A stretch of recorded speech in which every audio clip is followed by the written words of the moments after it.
for our annual audit committee. And I'd love to introduce Brian Gruber, who is from audit firm LSL, and he will take it away. Oh, actually, we need to do a roll call. Yeah, I gotta go through this whole thing, Jennifer. So call to order, roll call, please. Member Deals. Here. Member Manzano. Here.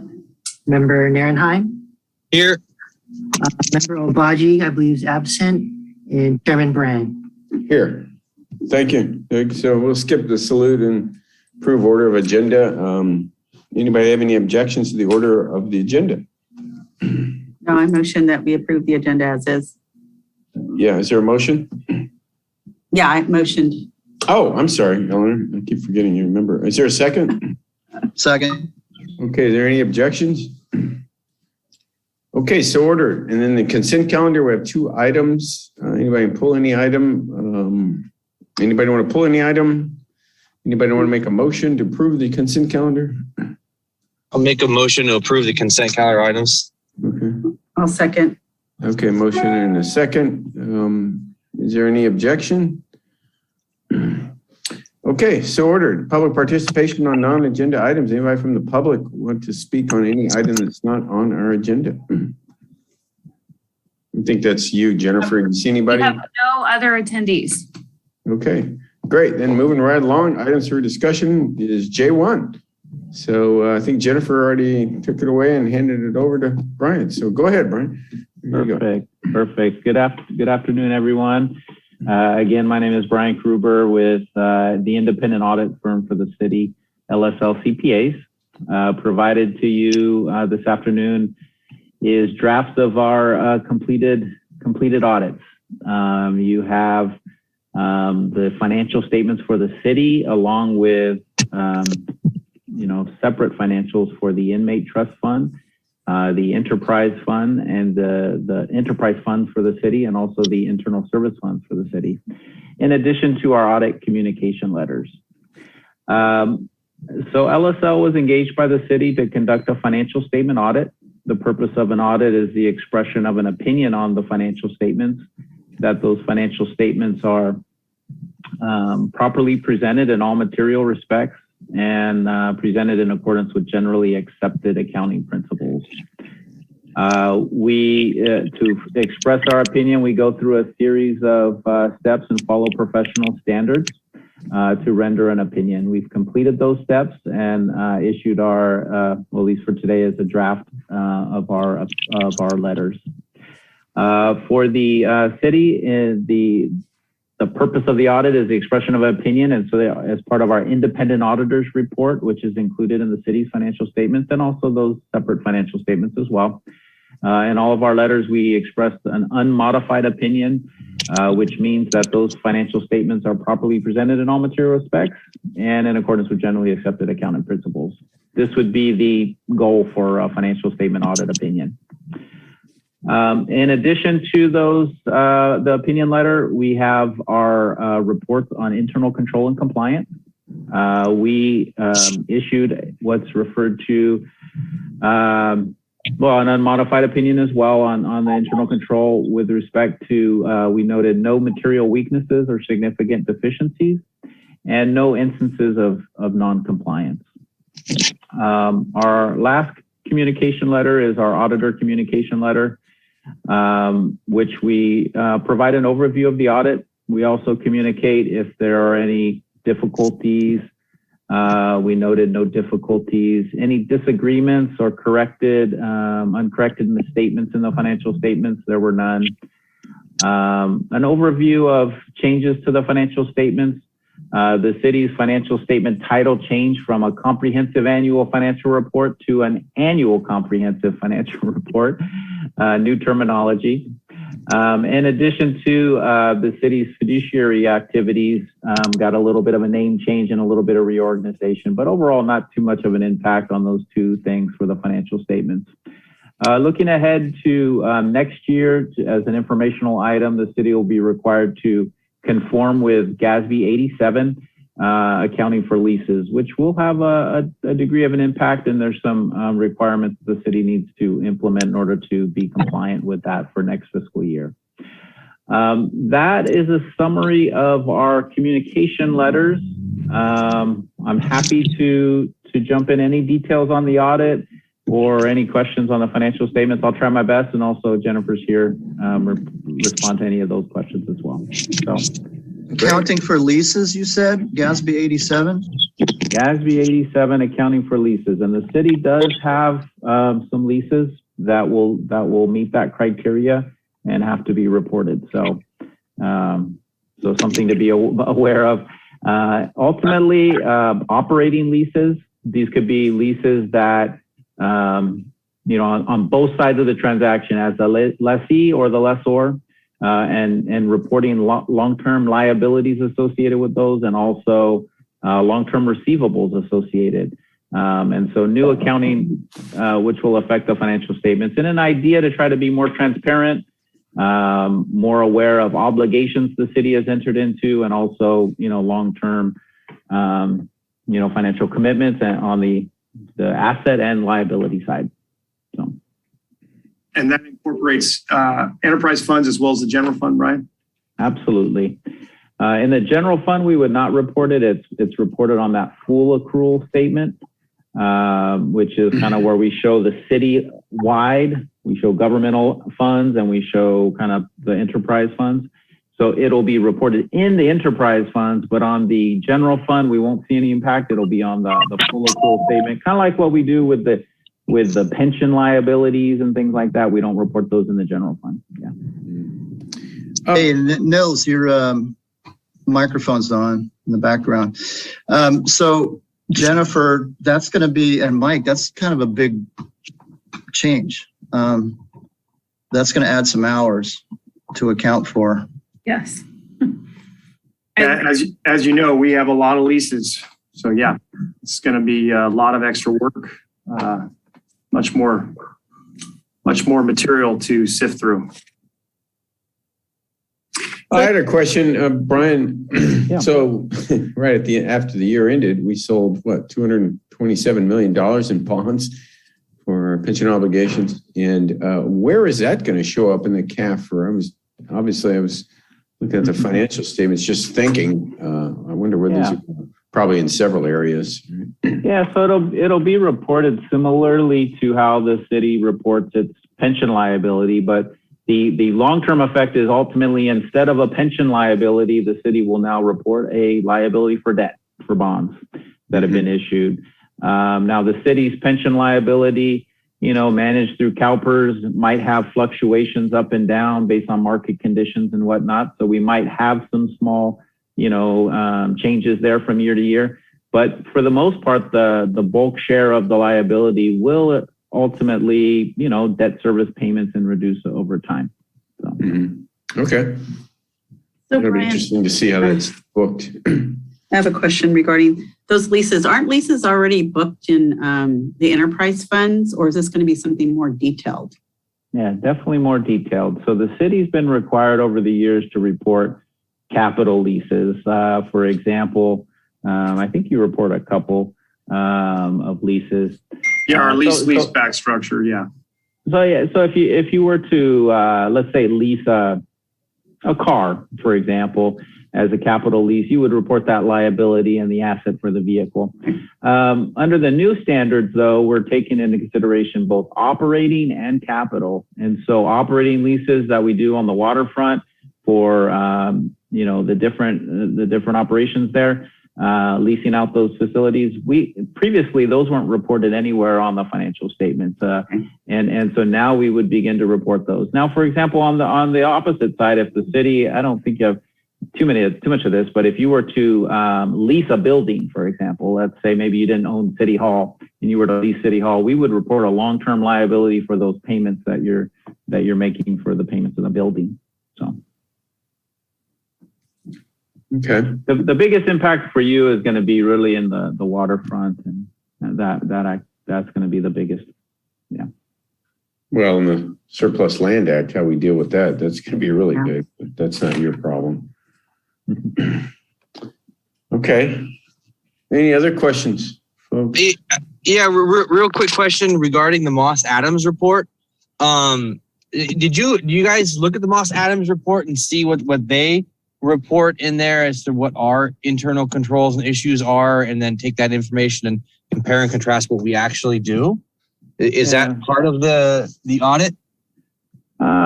Could be yes, could be no. We did obtain copies of the Moss Adams reports that have been done. We're primarily focused on financial reporting and the financial reporting as it rolls up into the financial statements. And so a lot of the difference there's a difference in the scope and purpose of our review versus the Moss Adams review.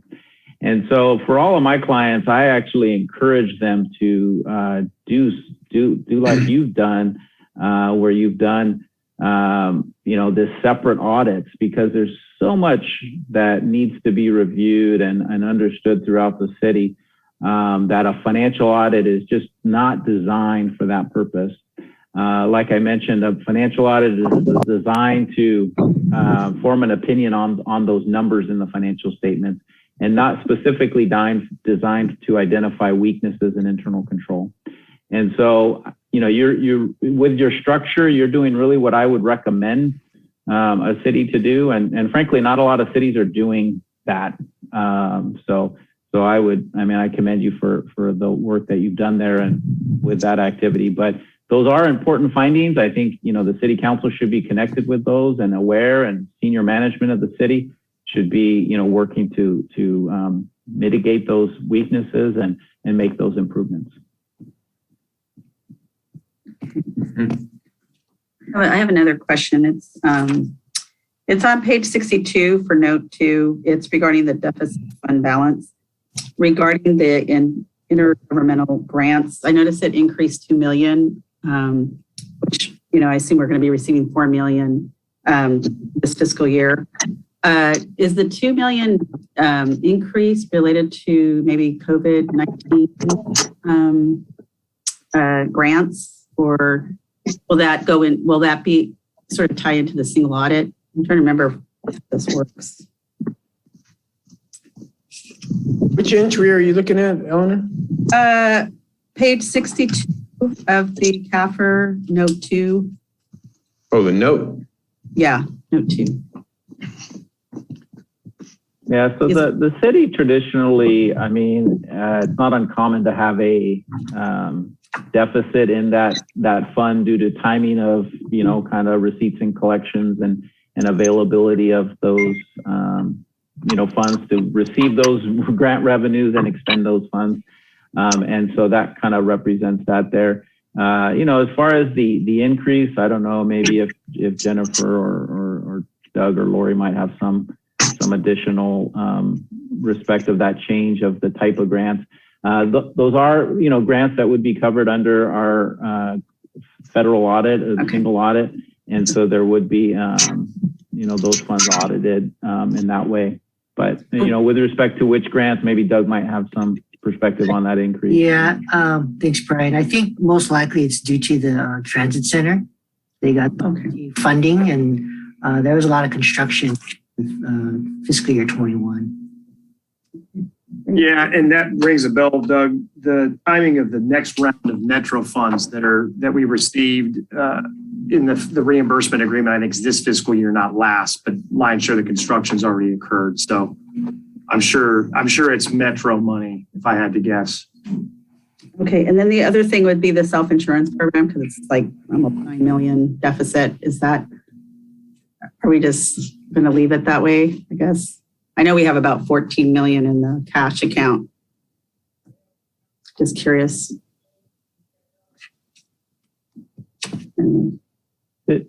City staff would be the best one to answer that. Yeah. It's reported as a deficit because of the accrual of the short and long-term accrual of that liability and that actuarial IBNR calculation. And so that is in a way of like funding a long-term liability. It's just like we have long-term liabilities with pensions and OPEB and stuff like that. And so that would be kind of at the discretion of being able to fund current and long-term obligations there. And so I don't. Yeah, I mean, I think that incorporates that figure incorporates our actuarial 20-year actuarial look or forecast, which I want to say on its own is like a $20 million anticipated expense or $21 million liability. So it's really, that figure is effectively cash less whatever that actuarial statement points to. And the thing that frustrates me about that type of accounting requirement is much like the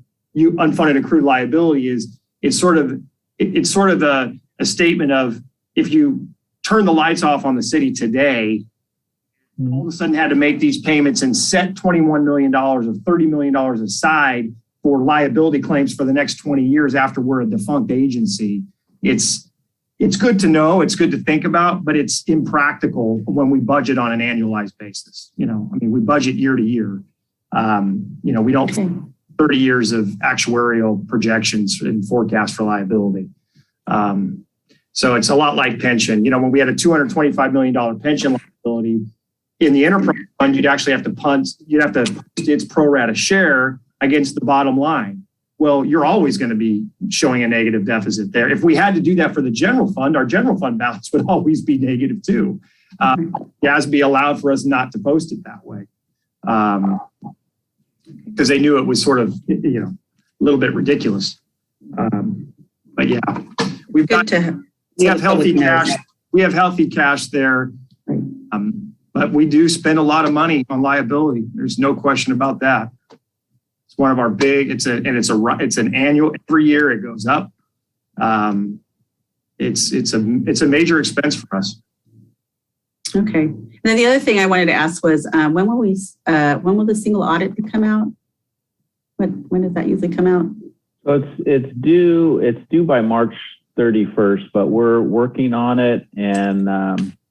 We'll have it completed, as soon as possible. So. Those are all my questions. Do you have an idea of the date, Brian? I mean, January, February? Traditionally, it's completed by January. Yeah. Okay. All right. I got a quick question on the inmate trust fund. I mean, do we need that trust fund still? Is that a remnant of something else? I think I asked this question, Mike. You wouldn't. I think I had during the budget series. I mean, is it? I realize it's probably not much time, but still, we require to deal with it. But still, we have to end up spending time to deal with it on an overall scale. And I believe there's only like $73 or something like that left in the account. Can we get rid of that? Yeah, I don't know, Brian, if you can help me with its origin. I think it's state law that we have to maintain that particular fund. But at some point when it goes to zero, I don't know if we have to continue to maintain it. So I'd have to look at that, Nils. I'm not 100% sure, but I believe the reason we even report on it, it's in one of the standards somewhere. Yeah, you are required to report on it, and we reported a cash balance of $80,772 at the end of the year. Not much 80,000? activity. 80,772. There wasn't much activity. There was some, a little bit of activity, not much activity, but yeah. Okay. I must have read it wrong during the budget time then. Okay. Okay. That's it. Thank you. Okay. I don't see any more questions. I guess with that, we can go back to the agenda here. Scrolling through the report. I guess that's kind of it. Is there any referrals to staff from anybody? We motion to accept the report. Oh, yeah. Is there a motion report, so I'll receive and motion. file and accept it? Yeah, I'll motion. I'll second it. Okay, motion by Second. Member Manzano and second by Member Narenheim. Okay, is there any objections?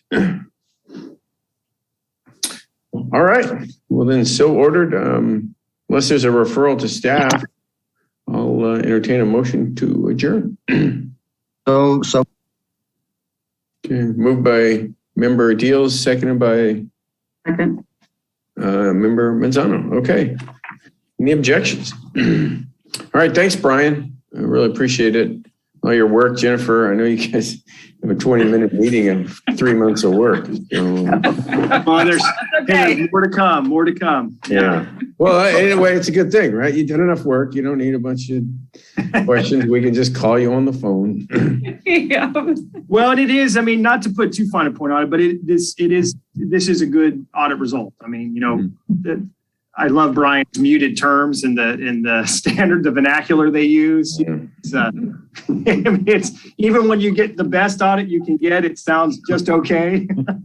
But this really is as good as you could hope for in terms of an audit. So it's a positive thing, and close out CAFR here for you over the next 2 weeks, and we take this to Budget and Finance Commission First.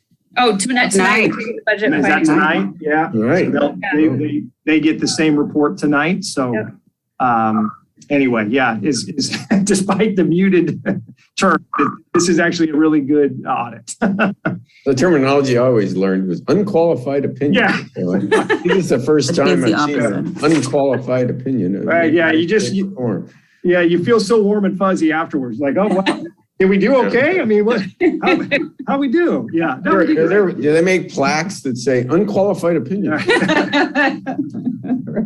Yeah. Okay. Thanks, Anyway, you guys. Thanks, everyone. Appreciate it. Thank you. Okay, bye, everybody. Bye. See some of you later.